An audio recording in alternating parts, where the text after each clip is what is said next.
Hello everyone, welcome back to the channel and welcome back to another video. And in today's video, as you can already tell, I am comparing the two Martyrs films. The 2008 version is probably one of my favorite horror movies that I've ever seen, so I really wanted to do a video on it, and I thought instead of just talking about it, I'll compare it to the remake which it had in 2015. I really hope you guys enjoyed this video, so if you do, leave a like and why not subscribe if you're new. As you can see, 0% of you are subscribed, so please subscribe. But anyway, let's get on with the video. Okay, so in 2008, the director, who was called Pascal Legouis, wanted to sort of make a movie about suffering, and he wanted a movie about pain. He said that he was heavily inspired by Hostel, which was released in 2005, and the film is around 1 hour 35 minutes if you cut out the credits. Also, before I get any deeper onto this, please go and watch the film. I don't want to spoil anything for you, but please, watch it. Please watch it. Unless you don't like things like gore, then you probably shouldn't watch it, but it's not too bad, I would say. But if you enjoy things like that, and it has a really good story as well, so go watch it if you haven't. But anyway, I'm gonna basically summarize the plot for people who maybe haven't seen it in a while, and for people who just don't want to watch the film. I'm also gonna be only saying about the 2008 version, and then I'm gonna sort of compare the differences later. So this plot is for the original one. There's this little girl Lucy that you see at the start of the film, and as a child, she was taken to a place to be tortured, but then she escapes. But in doing so, she cannot save the other little girl who was there too. She is sent to a child's home where she meets Anna. Anna is sort of her guardian, and she looks after her when Lucy is attacked by some sort of demon that only she can see. It is later revealed that it's a manifestation of guilt from leaving the other girl behind, and she believes that the demon is in fact hurting her when she is doing it herself through these delusions. Around 10 years later, you sort of open up with this family, and you spend like a good couple of minutes with the family, and then all of a sudden the door flies open and Lucy comes in with a shotgun, killing them all. This is a very drawn out scene, and you see everything in such high detail. She even kills 2 children. It is revealed that these were the people that Lucy believes kidnapped her when she was a child and she was getting revenge. Then the demon comes back and attacks her, causing her to have cuts all over her. Anna is then called and comes to look after her, and you can tell by this point that Anna is sort of still looking after her, as she has things like first aid kits in her cars at all time. Anna wants to help Lucy, but since there was no proof that these were the right people, she's sort of very skeptical on whether or not Lucy just killed the right people. Anyway, she hides the bodies with her and then finds that the mother is still alive. She tries to help her escape, but Lucy sees, and then it has the whole confronting scene about how she thinks Anna never believed her, and they deserve it for what they've done to her. Anyways, they sort of get into a scrap, leaving Anna injured, and then the demon comes back for Lucy. Lucy confronts the demon, saying this is what you wanted and all of that, because she believed that if she killed the family, then the demon would go away. But it is in fact revealed that the demon wanted the family and her. Obviously, in her head, she believes this. And in doing so, she hallucinates the demon killing her, but in fact, she is just killing herself. Anna can only watch this as she is injured, as she watches her best friend die. And for sort of simplicity's sake, I'm just going to call that I've divided this into 3 parts. So that was the sort of the first act, as I would call it. Anna stays overnight in the house and calls her mum to talk, but halfway through, she notices a hammer fall through a piece of glass that should have a wall behind it. She investigates it and finds a secret basement and a long corridor that leads to a hatch. On the walls are weird photos of people supposedly dead after being tortured. She goes down the hatch and finds a girl that has been locked up for we don't know how many years. She looks awful and she has cuts all over her. She's tied up. But this is a big part in the story, as it proves that Anna was wrong about Lucy thinking that these were the wrong people. The girl that she finds in the basement is called Sarah, and she has a helmet on her which is nailed to her skull, covering her eyes. Anna rescues her, gives her a bath, removes the helmet, and then she cries by Lucy's corpse, apologizing, and ends up falling asleep. She awakens to cries of pain and finds Sarah cutting. She tries to stop her, but Sarah runs out of the room to be unexpectedly shot in the head by a group of people. It is here which you realize the people who are being kidnapped, they all sort of have some sort of psychological problem that always makes them hurt themselves. I believe that in this version, they say that she believed that there was sort of ants or insects in her, so that's what she was trying to do. And obviously, Lucy hallucinated the demon. But anyway, the people that killed her are part of an organization that were also part of the families, and they kidnap and torture people to the point of death to find out about the afterlife. The leader is called Mademoiselle, and she believes that the world is divided into two sides: the victims, like Lucy and Sarah, and martyrs. Anna is then kidnapped and becomes their next victim, and this is the end of the second act. And to elaborate more on what they do, it's sort of like they torture them psychologically, mentally, physically, to the point where they're dead, but they're still alive, and they believe that only certain people can do this, and they basically want to find out about the afterlife. Anyway, Anna is then beaten, her head is shaved, and she's mentally abused for an undisclosed amount of time. I assume it's a long time, but it is unclear how long. She then hallucinates a conversation with Lucy, saying that she has gotten further than any other subject, as she has a very strong mental state. She is then taken to the final step, where she is skinned alive, which leaves her in a state that is euphoric, which means sort of a feeling of overwhelming happiness / pleasure. And this obviously makes the group believe that she is basically dead, but also still alive. Mademoiselle comes rushing to speak with Anna to find out what she knows. Anna whispers in her ear something that the audience will never hear, which I really like that because obviously that leaves it open for interpretation. And then Mademoiselle returns upstairs. Then a lot more people from the organization come, like a lot more higher ups and things like that, because Mademoiselle has a lot of news. So they show up to finally hear what they've been searching for all these years. As Mademoiselle is getting ready, her assistant asks her if what Anna said was clear, and she replies yes, and then asks him if he can imagine what comes after death. Then, when he replies no, Mademoiselle tells him to keep doubting. She then takes out a handgun and shoots herself. The film then ends on a long shot zooming out of Anna on the table in a paralyzed state. So as you can tell, the whole film is very sort of morbid and cruel, and no one really wins in the end. And what I mean by that is it's a very sort of real film. You know, there's no sort of like sugar dressing, there's no happy ending, there's no normal person becomes superhero, kills everyone, rescues. There's none of that. It's just sort of straight to the point, and I love it for that. I also really like how the ending is just completely underwhelming, but in a good way, because it sort of leaves you questioning.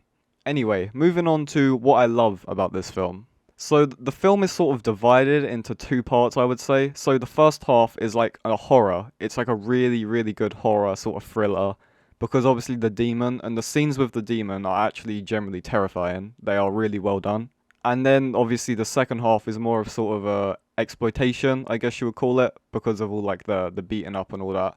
And also sort of a good amount of mystery. Another thing I love about the film is obviously apart from the introduction at the beginning, when the time skip happens, you're sort of just dropped in and you're left to imply everything else that has happened. You sort of just follow them through at a bad time and just see what happens. There's also some really, really good effects in this film, and as you know, I'm watching the Disturbing Movie Iceberg, and after seeing a lot of sort of low-res films where it's easy to hide bad effects, seeing this in like 1080, 720, whatever it is, with believable good effects, it is really, really nice to see.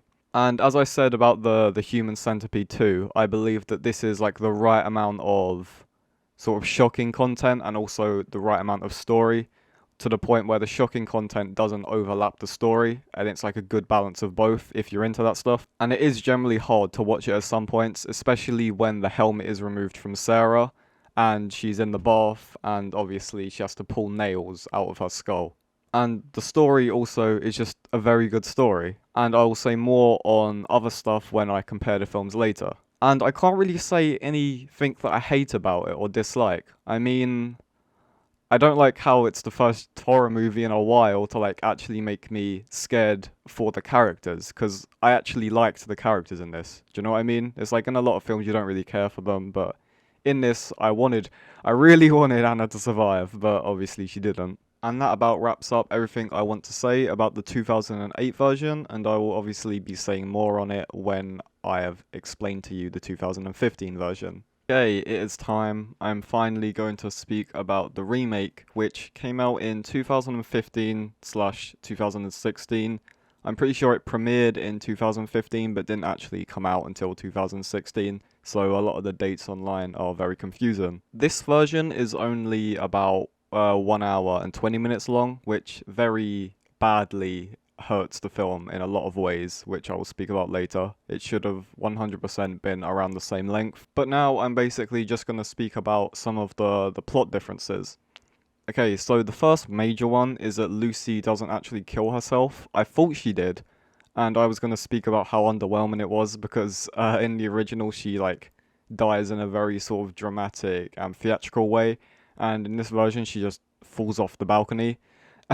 But it turns out that she was actually just knocked out and she didn't actually kill herself. Also, Sarah is replaced with a little girl called Sam and she survives. The family has multiple rooms, meaning that they kept multiple victims at a time, which was unlike the original, they only kept one. Instead of Anna being kidnapped, they re-kidnap Lucy, as she was the one who was so close to achieving it the first time round. And then they just chuck Anna in a hole and like bury her. But then obviously she escapes, and this is where it really falls. It was an alright movie up until then, but she grabs a shotgun, the one which Lucy used, and she just goes around and she kills everyone, trying to save Lucy.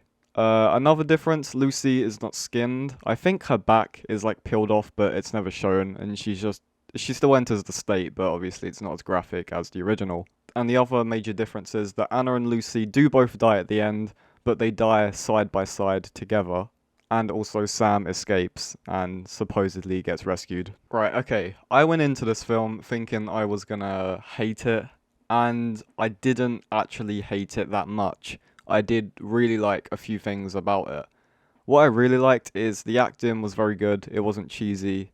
There was like a few bits where it's sort of but it was pretty decent for the most part. It had very good sound design, very good music and all that, good atmosphere. And it also did a good job retelling the story, as the director didn't want to directly remake it. So I know that when I'm saying the major differences is a flaw, I'm just pointing out the differences that were made and how the differences benefited the film and also didn't at the same time. And now on to what I sort of dislike about it. Some changes were for the worst, as I just mentioned, and some were, like, original scenes which I didn't change were done a lot worse than the original one. It's not as graphic, but that's not exactly a bad thing, that's just comparing them, as this was, I believe, rated 15, and the original was rated 18, obviously. But the main thing which lets this film down 100% is the pacing. It is too quick. I mean, I hate long films, and I prefer short films, but with a film like Martyrs, where I was hooked for the whole hour and hour and a half, hour and 40 minutes, it didn't feel like it, but this just feels too quick. I watched a film of the Deserving movie iceberg called Philosophy of a Knife, and it's in 2 parts, and each part is 2 hours long. I only watched the first part because it was boring, there was nothing to it, but if Martyrs was 2 hours long, and it obviously added more, I would watch it and I would be hooked because it wouldn't feel like it. And then obviously you have films which are short for sort of good reasons, like Guinea Pig. A lot of them are only like 50 minutes long, but they don't need to be any longer. But this film was too short, which is very rare. You never really see films which are too short. But as a standalone movie, I'd obviously give Martyrs like the original one, like a 9 or a 10 out of 10. This one, I'd give it a solid 5 or a 6.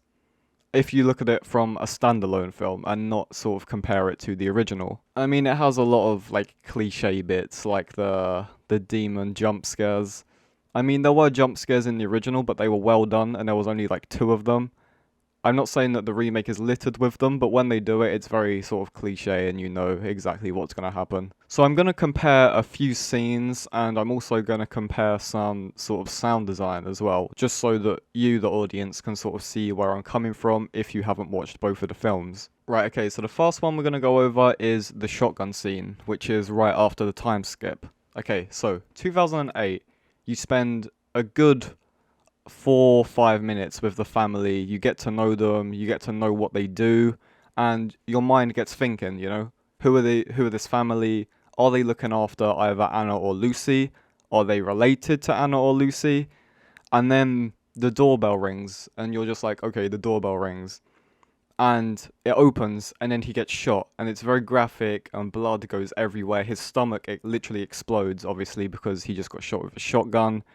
And then there's a very drawn out scene where I think around 6, 7, or 8 shots were fired to kill 4 people. So it's very hectic, very manic, and it's very drawn out. So you can you get the vibe because the last person which is killed was hiding, and it's very drawn out. It's very quiet, and it's just a great atmosphere that it's created. Okay, so in the 2015 version, there's literally about 1 or 2 minutes of with the family, and then four bullets are fired in the space of about 30 seconds, and they're all dead, and it's just over like that. And it just felt so weird because in the original, if you watch the remake after the original, it's such like a downgrade. Like the reason the original scene was so good was because of how it was like scary. It was generally scary because you felt that you were there. And it got me thinking. Imagine if I was at home and I had to hide from someone that was like shooting and things like that. But the remake is just over so quick, you don't get time to think about it. You're just like, oh, okay, I guess they're all dead. Also, the blood. I know that this is a rated 15, but the man's stomach got shot with a shotgun. And there's like a little patch of blood on his t-shirt. It's just like, come on, if you didn't want to do it that graphic, then just use a handgun. It's like it's not that hard. And now continuing on the shotgun scene, we're going to talk about what happened after. So in 2008 version, Anna is on the road, you think that she's like living in her car and she's by a payphone sort of waiting for Lucy to call her. And this shows that they are very sort of like attached. And also another thing which really backs this up is there is a scene where they kiss.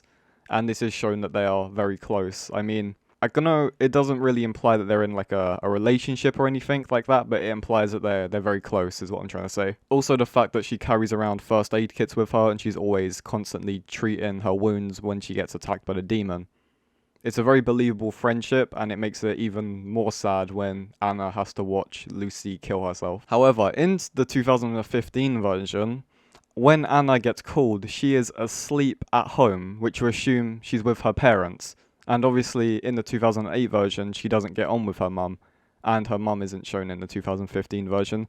So it's sort of just shown that they're not really that connected. Do you know what I mean? They're sort of just friends, and then Anna gets called, and she shows up. She doesn't have a first aid kit. She just wraps her wounds in like a towel or whatever. And also, they tried to do the same dialogue, but with different scenes, if that makes sense. Like you still have the same dialogue, like where Anna is telling Lucy, oh, you should have waited.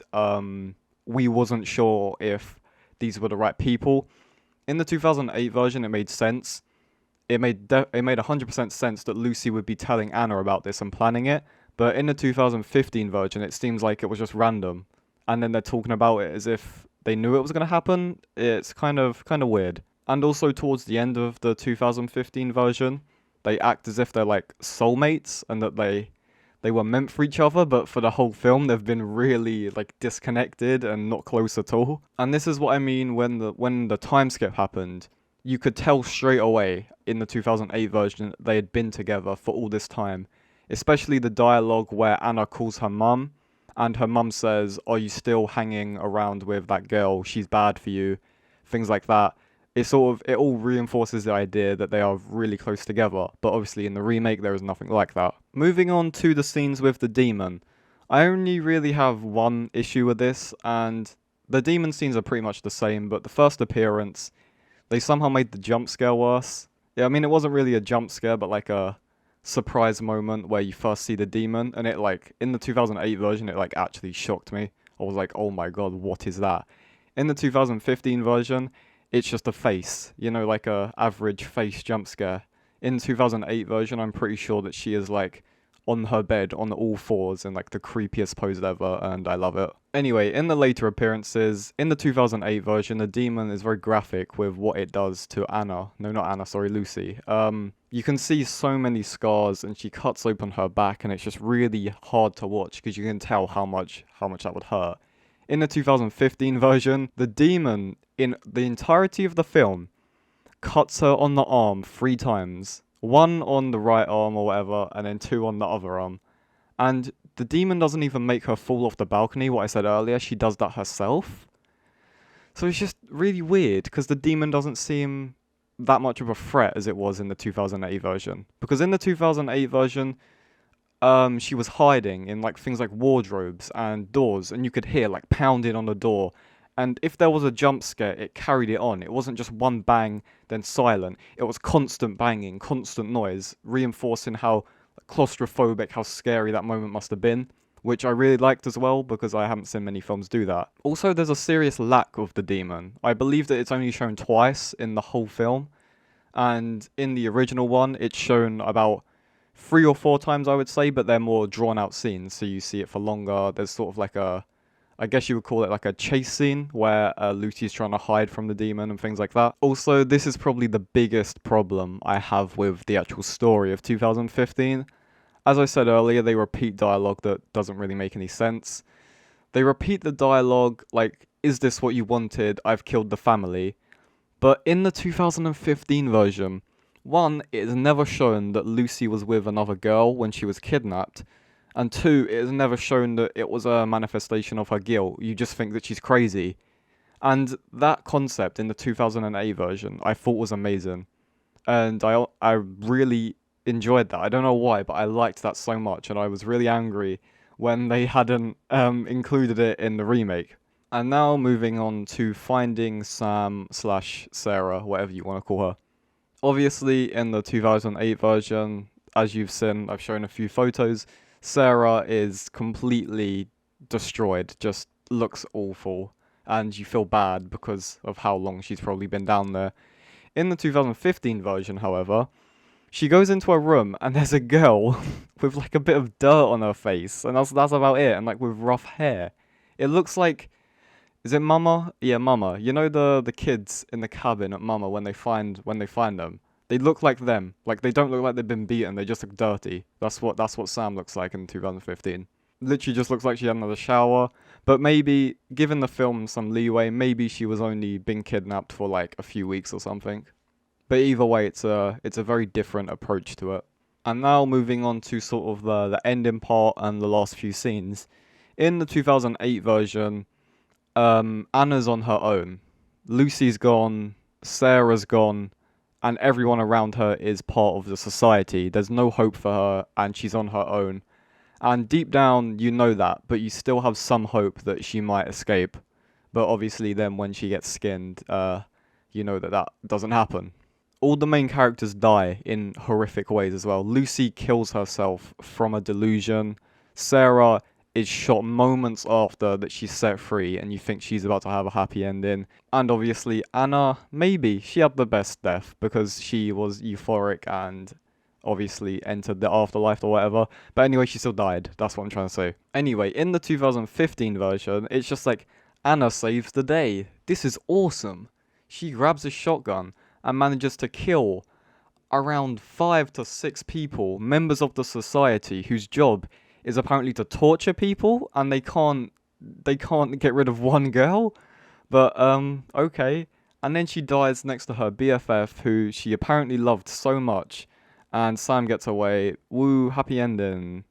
And it's just a bit really? Is that it? Is that it? I wouldn't have had a problem if they died next to each other. I think that's quite a nice way to go out.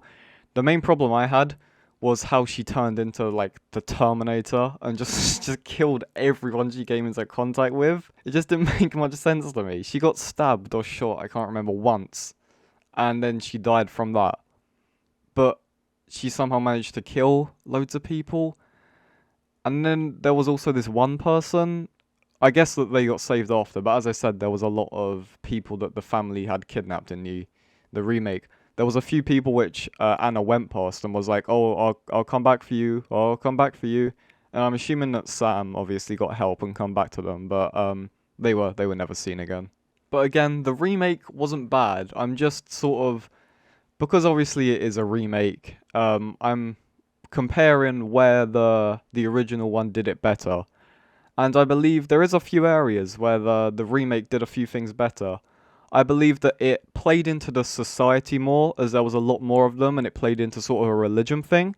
That was done quite well. And also it looked really good, the film. It was like there was some really beautiful shots, but at the same time that kind of let it down because the original one was very like gritty and it was raining and it was dark all the time.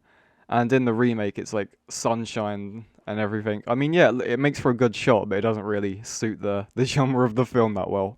Also, one of the reasons I didn't really have much hope for it is because as soon as you went into it, it was produced by Blumhouse, who are like they make all the horror movies basically. And also, I watched the trailer for it beforehand, and it literally just gave away the plot of the whole movie, which obviously put me in a bad frame of mind.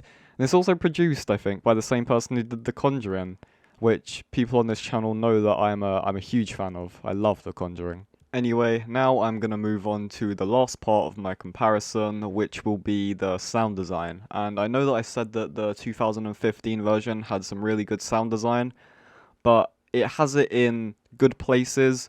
But as I spoke about, the Sam/Sarah scene was done very poorly, and just to sort of re-emphasize this, I'm going to show the sound design of what happens when Sam/Sarah is found. We're going to start off with the 2008 version, obviously.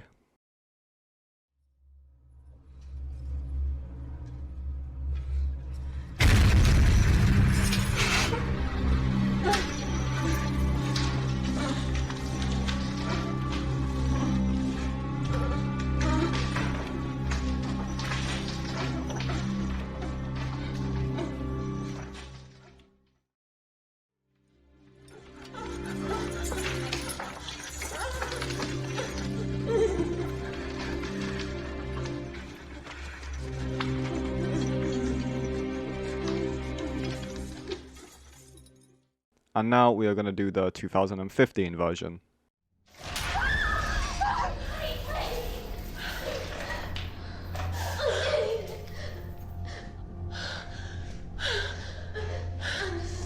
It's okay.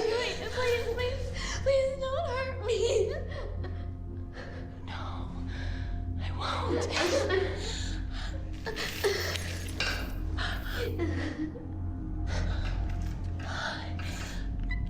I have to find a key. Wait, no, please. I won't. Please, you can't leave me.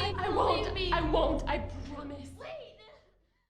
So yeah, that was the sound design comparison. And just going over it some more, in 2008 there was like a build up and then there was a loud noise when the reveal of Sarah happened. And it was a much more sort of scary because of the way that Sarah looked. So it was a lot more, frightening. And especially the long build up where you saw an empty chair with just chains around it, thinking, what can be in here? However, in the 2015 version, Anna is scared and she screams, and then the child begins to scream, and then she's just like, please don't hurt me, and then that's it. But in the 2008 version, even though Sarah's mouth isn't covered, she still can't speak, and she's just making like grunting and like noises, and she goes up and she hugs Anna's leg because she knows that she's about to be rescued, but she can't actually say anything. And this again just shows how much she has been through and how much, I guess her death was sort of an escape, because if she did live, she never would have been the same, but it still was quite sad to see. But I think that that is everything that I do have to say on these films, and I do not dislike the remake. I think it's alright, but it is nowhere near of how good I believe the original is. And leave your comments in the opinion. Leave your opinion in the comments below, whether or not you think that you agree with me, you disagree with me, whatever. Leave it in the comments below. So please like the video if you did like it, and why not subscribe if you are new here and you want to see some more stuff, because I have similar stuff to this coming up soon. But either way, hope you have a good day. I will see you in the next video hopefully, so goodbye.